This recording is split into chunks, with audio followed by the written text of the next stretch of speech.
بسم الله الرحمن الرحيم الذين ينفقون أموالهم بالليل والنهار سرا وعلانية فلهم أجرهم عند ربهم ولا خوف عليهم ولا هم يحزنون۔ جو لوگ اپنا مال رات اور دن اور پوشیدہ اور ظاہر راہ خدا میں خرچ کرتے رہتے ہیں، ان کا صلہ پروردگار کے پاس ہے، اور ان کو قیامت کے دن نہ کسی طرح کا خوف ہوگا اور نہ غم۔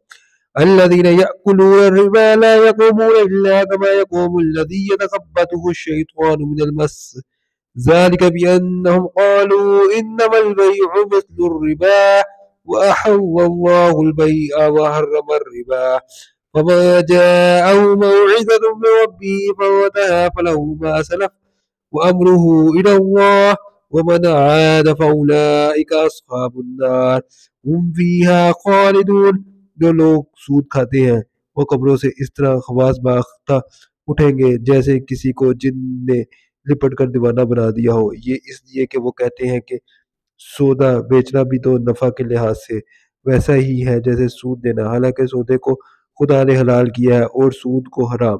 تو جس شخص کے پاس خدا کی نصیحت پہنچی اور وہ سود دینے سے باز آ گیا تو جو پہلے ہو چکا وہ اس کا، اور قیامت میں اس کا معاملہ خدا کے سپرد، اور جو پھر لینے لگا تو ایسے لوگ دوزخی ہیں کہ ہمیشہ دوزخ میں جلتے رہیں گے۔ يمحق الله الربا ويربي الصدقات والله لا يحب كل كفار عظيم۔ خدا سود کو نابود یعنی بے برکت کرتا اور خیرات کی برکت کو بڑھاتا ہے، اور خدا کسی ناشکر گناہ گار کو دوست نہیں رکھتا۔ ان الذين آمنوا وعملوا الصالحات واقاموا الصلاة وآتوا الزكاة لهم اجرهم عند ربهم ولا خوف عليهم ولا هم يحزنون۔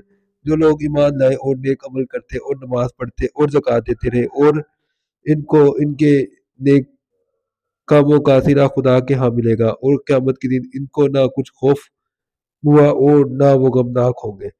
یا ایھا الذین آمنوا اتقوا اللہ وذروا ما بقی من الربا ان کنتم مؤمنین۔ مومنو، خدا سے ڈرو، اور اگر ایمان رکھتے ہو تو جتنا سود باقی رہ گیا ہے اس کو چھوڑ دو۔ فَإِن لَّمْ تَفْعَلُوا فَأْذَنُوا بِحَرْبٍ مِّنَ اللَّهِ وَرَسُولِهِ وَإِن تُبْتُمْ فَلَكُمْ رُءُوسُ أَمْوَالِكُمْ لَا تَظْلِمُونَ وَلَا تُظْلَمُونَ۔ اگر ایسا نہ کرو گے تو خبردار ہو جاؤ کہ تم خدا اور رسول سے جنگ کرنے کے لیے تیار ہوتے ہو، اور اگر توبہ کر لو گے اور سود چھوڑ دو گے تو تم کو اپنی اصل رقم لینے کا حق ہے، جس میں نہ اوروں کا نقصان اور تمہارا نقصان۔ وَإِن كَانَ ذُو عُسْرَةٍ فَنَظِرَةٌ إِلَىٰ مَيْسَرَةٍ وَأَن تَصَدَّقُوا خَيْرٌ لَّكُمْ إِن كُنتُمْ تَعْلَمُونَ۔